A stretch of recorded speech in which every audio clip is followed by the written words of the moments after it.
Hello and welcome to Mythmakers. Mythmakers is the podcast for fantasy fans and fantasy creatives, brought to you by the Oxford Centre for Fantasy. My name is Julia Golding. I'm the director of the centre and also an author. And today we are joined from somebody from all the other way round on the other side of the world, Michelle Diner, who is sitting in Perth in Australia. And I first came across Michelle's books through the audio versions of her Dark Class series, which is a sci-fi series. But as you'll soon hear, Michelle writes many different genres. So Michelle, welcome. Perhaps as some people listening to this won't know your work, would you like to tell us a little bit about your journey to being a writer? Because you don't just do fantasy, do you? No, I started out as a historical fiction writer. My first publishing contract was with Simon & Schuster's Gallery Books, and I wrote a 3-book series for them set around the court of Henry VIII. I think at the time Simon & Schuster was owned by CBS, and they had the Tudors as that television series. And so they were very keen on buying books that were set in the Tudor era. And and then I wrote a Regency set series for them. But in between those historical books, I ended up writing quite a lot of fantasy, just because it was a really great break for me. I found the historicals very, self-evidently very research heavy, and I'm quite a perfectionist, so I was quite stressed by getting every little detail right, and fantasy was a really great escape for me, kind of a pressure valve. And yes, so that's why I started writing more fantasy. And then I had the idea for the first book in my Class 5 series, Dark Horse, and I kind of never looked back. I haven't written any historicals since then. So I've got the series title wrong. So it's not Dark Class, it's Class 5. Yes, and there are 5 of them Class now. 5, yes. Yes, which is yes. Wonderful news for readers. Just cycling back to what you said about writing historical. I've written historical fiction under various pen names, but particularly as writing for Eve Edwards, I did a Tudor series with Penguin. Right. And I remember feeling that same pressure that you talked about. So the way I coped with it was focusing down on a year and sort of saying, right, I'm going to understand this year, be it 1580 or whatever it was. And it was even worse when I wrote about the First World War, because there is so much information available. And I was writing about the trenches. So I did there is I thought, right, I'm going to find an account from somebody in the trenches. I'm going to see the day that I'm talking about from their point of view. So I found a diary and thought, right, I'm just going to know it from that perspective, because there was so much. You're right. You just get overwhelmed. So did you do that sort of narrowing down thing? Yes, I did. Well, with my Tudor set books, the heroine is Susanna Horenboat, who was a real person. So there wasn't a lot written about her, but I did know around about when she arrived in London, who she married, what she did while she was there. She was an artist in Henry VIII's court, and one of the few women artists that was kind of recognized at that level. So that helps. And in my Regency series, I chose a specific historical event. Sorry, I keep hearing myself.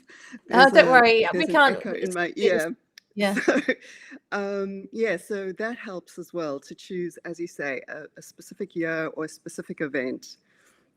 But in my Tudor stuff, I mean, I found myself looking up the tide tables for the Yeah. Thames and working out what day was high tide for the day in my story and the color of the mud in the fields and things like that. And I realize I have a problem with just getting things super I don't correct. know. I think those sort of details really help. I mean, we may talk about this a bit later on, but having a sense of a real time, real place really helps carry over into fantasy. And one of the things I learned recently, which I really enjoyed, was finding out about how Tolkien, because he was during the Second World War a fire warden, which meant going up on the roofs of buildings to watch in case fire has broken out in any of the historic buildings due to bombing. Right. He tracked the moon cycle, the moon phases, and he used what he was seeing for Lord of the Rings and the journey in Lord of the Rings through his own actual observations. And I think that kind of thing, if people are writing fantasy, really helps give a sense of, so that you know, you don't have a full moon one day and a crescent moon the next. Exactly. Yes. Because then people will stop having any faith in your world unless you've got a very fast moon cycle in, for whatever reason, in your, you know, Yes. you're on a different planet. I mean, Yes. that could be possible. Fantastic. It also So, ends up helping with your plot, I think, yeah. because in the second book in my Tudor series, I wrote about the boats that kind of rode through the arches of London Bridge Oh, at yeah. high tide. Yeah. And those kind of things really add to the story, and it actually ended up being part of the crescendo at the end. And maybe I would not have known that much about it had I not gone into all the tide related information. So, yeah, And just it so does help. people know, it's not the current London Bridge, it's the one with all the houses on. I wrote a book set for That's people living correct. on London Bridge, so I also did that research. Yes. And it was really dangerous because they had Yes. very narrow apertures, and so the Thames is has a strong tide, so it was like shooting a kind of rapids, not helped by the fact Yes, that it was there was actually called hills at shooting the one end of it. bridge. Yeah. Yeah. So exciting. Must look that book up. I don't just read fantasy. I do allow myself to read historical. So I look forward to reading that book too. So, Michelle, what do you think were your major influences in terms of fantasy on your way to being a writer? Can you think of any particular book series or films that have influenced how you come to write your fantasy? From my fantasy side, even though I don't write humorous fantasy at all, Terry Pratchett was really a big influence, because the way he wrote fantasy was very different to what I was used to reading before. It was a lot more personal, and it was a lot more it had a contemporary feel to it, but it was set in a fantasy world. And I liked that kind of more immediate feel to it. Like I was reading a fast-paced contemporary book, but with all the great fantasy world building that I loved as well, and the magic and obviously his humor was amazing. But I also found the same with Ian M. Banks. I think what both he and Terry Pratchett had that really appealed to me was the way that they portrayed women as well. A lot of the fantasy greats, I suppose, were men who wrote women in a way that I didn't feel included in when I was reading it, and they were the exceptions. And yeah, they had a way of connecting the characters and the plot in a way that really appealed to me. And I try and write fantasy that way. You know, not a lot of descriptive world building. I try and bring the world building in through the observations of the characters themselves. So that's Ian M. Banks. Is that things like The Wasp Factory and those kind of That books? was his contemporary stuff, so that's what he wrote as Ian Banks. Oh, but right. his science fiction is he used the name Ian M. Banks. So he wrote a number of science fiction books, I don't know, about 15 to 20. All do you have one that you would quite recommend? A lot of them. Yes. Well, all of them are great, but my favorite is Use of Weapons. Okay, right. I'm adding that to my reading list immediately. Yes. Brilliant. So let's think about your overview of your various series. So I've noticed I've only started reading you since the beginning of the year, so I've got a lot of reading to catch up on. But so if we start with the Class 5 series, I've seen it described as a space opera, so people immediately think Star Wars, don't they? But it's not Star Wars in that one of the cultures in it is humanity, as opposed to being set in a galaxy far, far away with no contact to humanity. So would you like to sort of just give a little, what's the word, elevator pitch, I suppose they call it, about that series? What's going on in that? Yeah, that series is really an alien abduction series, but it's not someone who gets abducted and then gets returned to Earth. They're abducted and there's no way back. And they find them. The first book was written where I conceived of this character, Rose, who was abducted, but she wasn't the only prisoner. She eventually just realizes that the ship itself that she's been captured by is also a prisoner because he's an artificial intelligence. And the two of them form a collaboration to free themselves. And once they accomplish that, they discover, particularly Rose discovers, that she's in the middle of a whole lot of other cultures that have a deep-seated fear of artificial intelligence, and she has now freed this artificial intelligence, and he is now the most powerful being in this world, this galaxy that she's found herself in, and how she negotiates that. And it was a lot of fun to write. We'll be coming back to that series in a minute, but there's also, of course, the Wave Rider series that you... yes, the Verdant String. Yes. Yeah. So what's going on in that series? That is more a Star Wars series, I suppose. That is this is for your writers. This was my world building solution, because I wrote the Class 5 series, and obviously I had a whole world that I created with technology and culture and everything that comes with that. And then I wrote another series called the Sky Raiders series, which is actually closer to Star Wars than anything else. And I had culture and technology for that. And then I had some other stories to tell. And I thought about it and I went, this has got to be the last time I create an entirely new technology. There is only so much technology I can come up with that's completely different to all the other ones that I've done.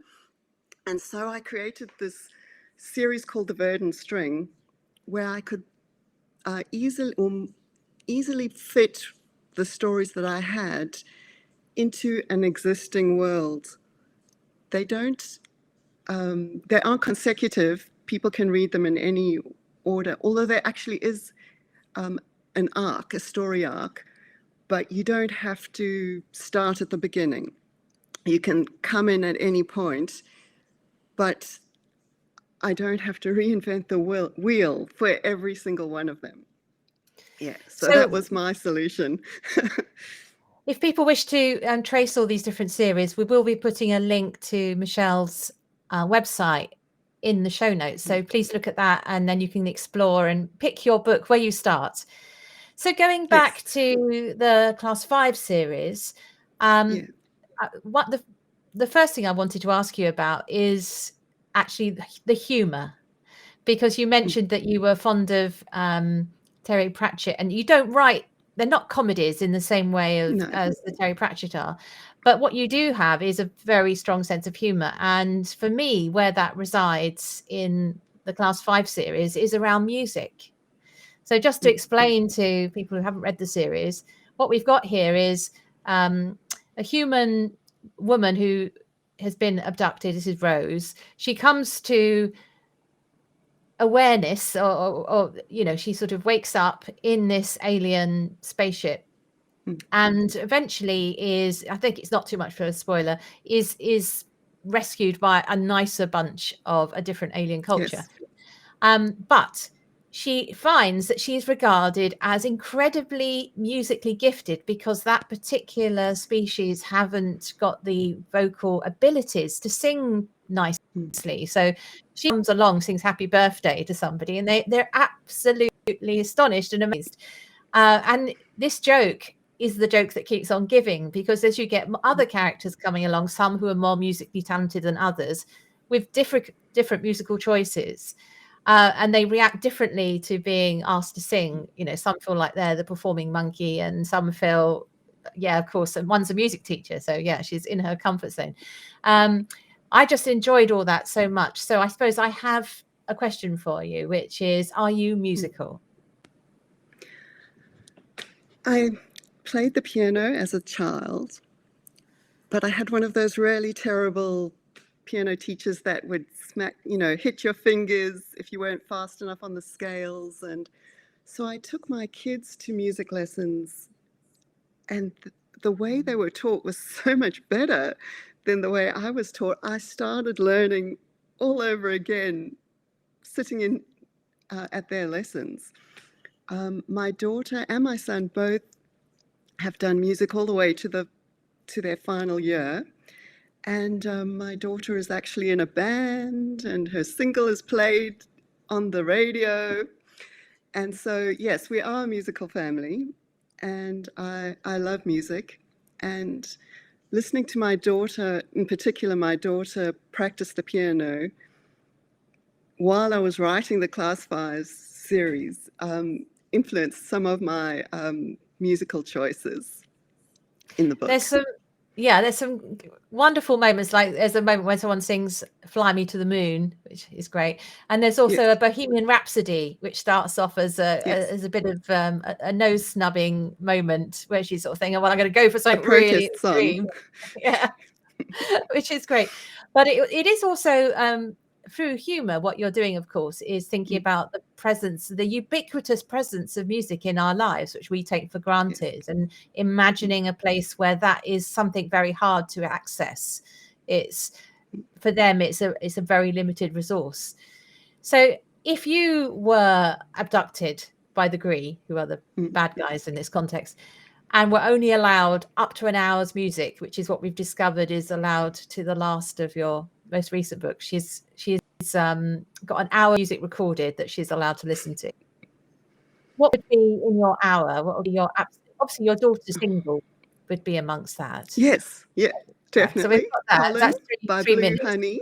But what other tracks would you want to take to an alien culture? Well, I tend to over listen to things that I love, and then I end up not liking them as much. But I have never tired of Walking on Sunshine by Katrina and the Waves. So that's definitely something that I would take along. Nina Simone's My Baby Just Cares for Me, which is in one of the books. And I think I would have to take some U2 and some classical music. It's quite difficult. It's quite hard when you've only got an hour's music, because the classical music pieces tend to last a bit longer. So you think, oh, which one? Yes. You can't do like the Bach Matthew Passion or something, because that's your hour gone. Maybe the Nutcracker by Tchaikovsky. I think that it takes me back. Your book actually took me back to something that happened when I was at school, which is when I was in the high school equivalent, where occasionally a teacher would be invited to give a sort of, this is something I love, assembly. And my English teacher, who was my favorite teacher, of course, she stood up and said, I'm going to play you a piece of music which is my favorite piece of music, and it's a thing which sends tingles down my spine. And she played the Allegri Miserere, which is an incredible piece of choral music, famously written down. It was sort of hidden in the Vatican as their special piece of music. Mozart listened to it once and came and wrote it down, and so got the secret out there. And it's not the kind of music I'd listened to before. And that moment of being transported from a Essex 9 o'clock in the morning school assembly to this world of music, I think is a bit like how it might feel for an alien species hearing someone sing. So that's what I'm thinking of when I read your books. I think so the idea of singing is very human. It's like story and singing is almost quintessentially human. And trying to explain, as you say, the ubiquity of that to a race that doesn't hear it and highly prizes it is a running joke, and also a nod to human creativity, I think. Yeah, definitely. But let's talk about the subject of artificial intelligence, which you have also explored in sort of a second main theme that is apparent in all the books. I don't want to give too much away because it's quite nice to find out as you read that it's one of these plot developments, which is fun to find out. But there is a question of how far should AI be independent? And I know that, for example, there are many scientists in our world have warned that it could get a sort of, to the point of no return. Is it something that you're personally worried about? I mean, Stephen Hawking said it was one of the big challenges of our century. Yeah, I think what concerns me is who writes the code that starts it off. Because from what I can gather on a lot of algorithms and facial recognition and things like that, and whatever code runs apps, things can go wrong if there isn't a wide array of people involved in the project. So you need voices from all different kinds of sectors of society involved in it, in my opinion. And I think that might be where the trouble will start. Whether or not it's going to become a huge problem, I guess time will tell. But I do think who we choose to write or lay the groundwork will affect the outcome, obviously. Yeah, I think it's also, there's a huge problem about data sets. I got very interested in this at one point, and I was reading an excellent book called The Creativity Code by Marcus de Sotoy, if you want to read about this in a sort of technical sense. And so you've got an algorithm, but what happens now is that these algorithms teach themselves, and what they train themselves on are sets of data. So take, for example, facial recognition. If your data set, which is massive, is biased towards those who use and upload photographs, so let's say a Western world where it's predominantly white, you end up with a skewing towards male white as being the norm. That's because the Yes. data is it's not that someone's gone in and sort of said go and look for this. It's the data is this raw stuff which the algorithm is using to teach itself. So people get this sort of strange bias coming in, and once the bias is there, it gets magnified, and so it has real world terrible outcomes. So for example, there is a move to make justice have a sort of automatic impartial algorithm deciding minor cases. But if your data is skewed to say that this percentage of young black males are likely to be guilty because that's what the data set tells you, it will skew the program.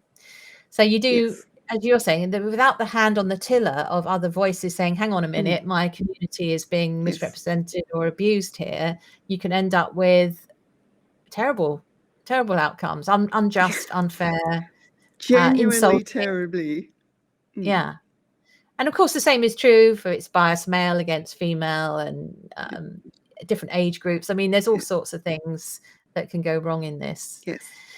But there is also the question of the right of artificial intelligence itself, if it gets to the point where it's aware, and how you imagine, how you measure self-awareness. I mean, Star Trek has done this a lot, haven't they, with characters like Data, but you're also looking at that issue. Do you think that what for you would be self-awareness? What's your test? It's a tricky one.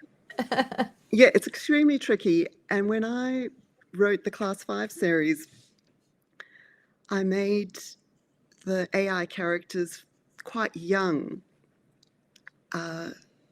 just exploring their world, but fully sentient already.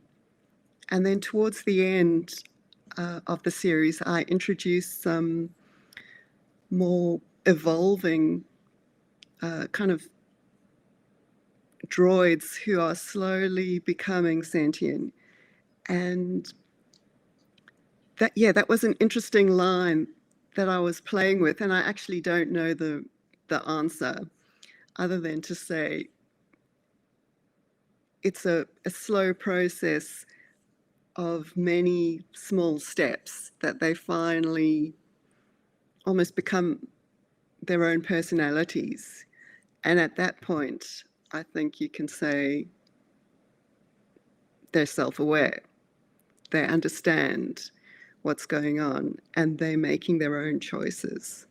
So, yeah, but it is incredibly difficult. I think you're very clear in the books that it's how you treat the AI, you get the answer back. So if you model mercy and humanity in the best sense, you get that back. Whereas if you are fearful and try and trap it and try and shut it down, then you get aggression back, which is, totally understandable. Absolutely. I noticed that in the second book in the series, Dark Deeds, that you name the hero is called Hal. Was that a nod towards 2001: A Space Odyssey? No, it wasn't. Because that's the most, I think that's it one, just felt right. The sinister, I will not open the door answer. Yeah. No, that was not intentionally done. Okay. Anyway, I smiled when I saw that. So, Michelle, just thinking more broadly now at all of your writing and thinking about people listening to this who are aspiring to be writers too, would you say that your process of writing is more character-led or plot-led, or do you start with some sort of overarching idea? What's the very early stages of your creative process? It's usually personality-led, character-led, but how I usually find most of my books starting with like a scenario, a person dealing with something specific. And so that's got a plot element in it already as the starting point. For example, Rose discovering that while she's a prisoner, she has an ally who's actually also a prisoner, but has the ability to help her if she can help him.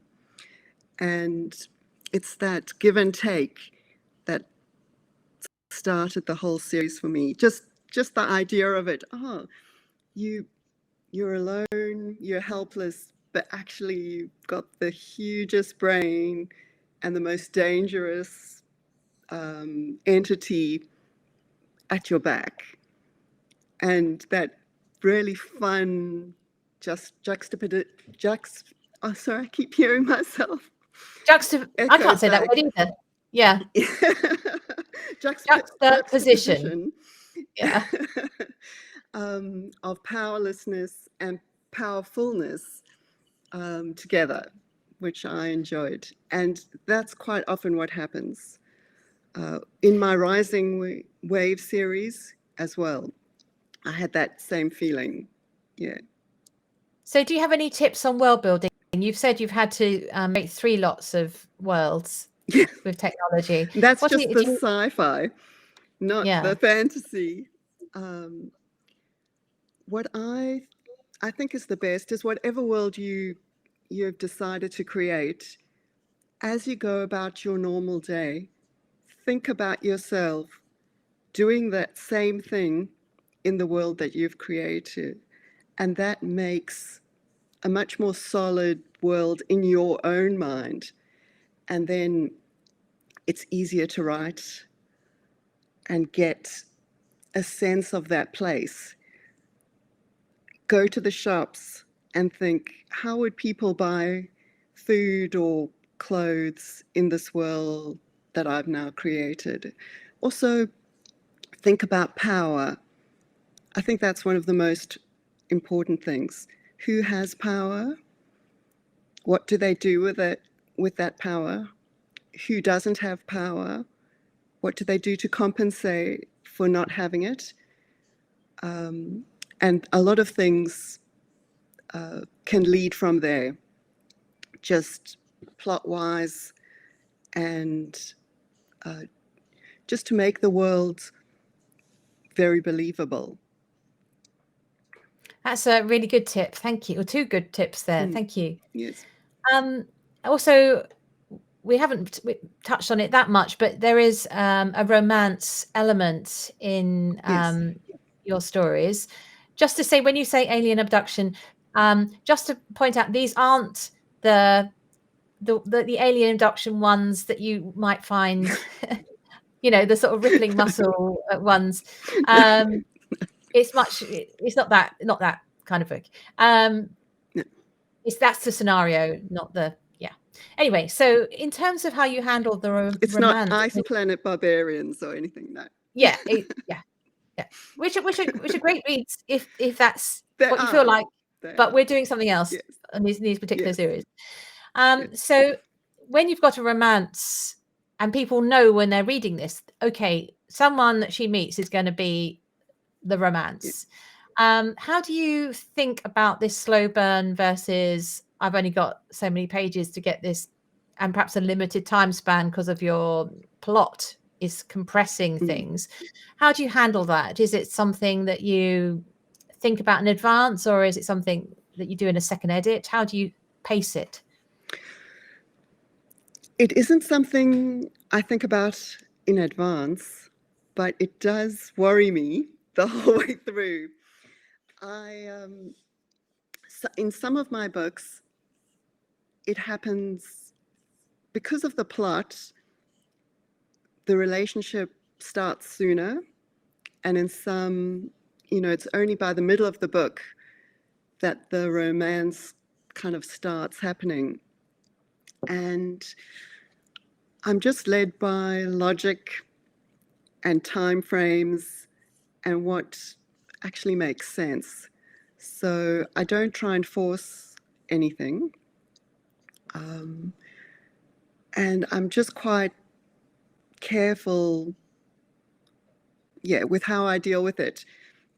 So in some cases, people are automatically attracted to each other. And in others, the love interest will start out being quite wary of the heroine, for example, and slowly that turns into something more. And yeah, I particularly enjoyed, I think, Fiona and Hal, because what I liked in that particular one is how the people around Hal really distrusted her. Yes. And that happens again in that element of not everybody just accepts this person as being, they think, oh, what's her agenda? And I like that, because it puts a bit of grit in the oyster to make it feel as though it's not sort of hearts and flowers. It's actually pushing against cultural norms which say this shouldn't work. Particularly because there's in the book before, Rosa's brought along all of this trouble, not necessarily of her own making. So in the subsequent books, the other heroines have to wear that conflict. So yeah, I try, as with the romance, I try and I'm trying to be mindful of the circumstance each heroine is in, and what would be logical for people to assume about them. So would you say that you mentioned that you turned to writing fantasy after having the sort of rigors of historical research? Would you say that the actual writing process, though, feels different when you're writing historical or fantasy or sci-fi, or is it just you've gone through that door today and that's what's happening? I think they're quite similar world building techniques in each of them. I almost consider historical fiction speculative fiction because we are imagining to a large degree how things were, particularly if you go back to the Tudor era or something. So as far as that goes, I think you have to bring the same skills, world building skills, to historicals. And a lot of fantasy is generally kind of medieval in its background setting. So yeah, I think they're very similar. Yeah, I agree. And I think that, so for example, if you put in your fantasy world, I did a fantasy world where someone was looked after birds of prey. That was his job, sort of keeping the vermin down. And so I went, and you can go to a bird of prey center and find out how the medieval people did this when it was part of society. And again, it's historical research, but it feeds into a fantasy world. It's great fun, that kind of research. Yes. So to end our podcast, we always say where in all the fantasy world is the best place for something. And I was saying to you before we started this that I'd already done Where's the Best Place to Be a Singer, and I'd pick your world because I thought, anybody of a modicum of talent would come out really well in your world. So I can't not even a modicum. Yeah, just be able to sing Happy Birthday and you're in there. Exactly. So I thought that because the other big theme is artificial intelligence, my question for you is, where in all the fantasy worlds that you've read or watched on the big screen would you think it'd be a good place to be a sentient droid? So I think the Star Wars universe. Yeah. There is a really good place for a sentient droid there. I don't think it's a good place. Yeah. I think Blade Runner universe wouldn't be good. No. Exactly the opposite of Star Wars. Yeah. It was originally based on the novella Do Androids Dream of Electric Sheep? That one. That's right. Which actually is much funnier. I don't know if people have ever read the novel and compared it to the film. It's like two different, completely different takes, and it's less bad, I think, in the funny version. That's still not great. Yeah, no, I agree. I think Star Wars wins that one. Though, Yes. just to be a bit different, I might actually pick Star Trek, because you get Oh, to actually be a member of the crew, don't you? If you're that's true. Data. Rather So than a helper. yeah. So I think I'll pick Star Trek. You pick Star Wars, and hopefully we'll Right. please both fandoms by our choices there. So Michelle, thank you so much for being a guest on Mythmakers. And I hope that this means that many more people will look out for your books and enjoy the many series that you've written. So thank you very much. Well, thanks very much for having me. Goodbye. Goodbye.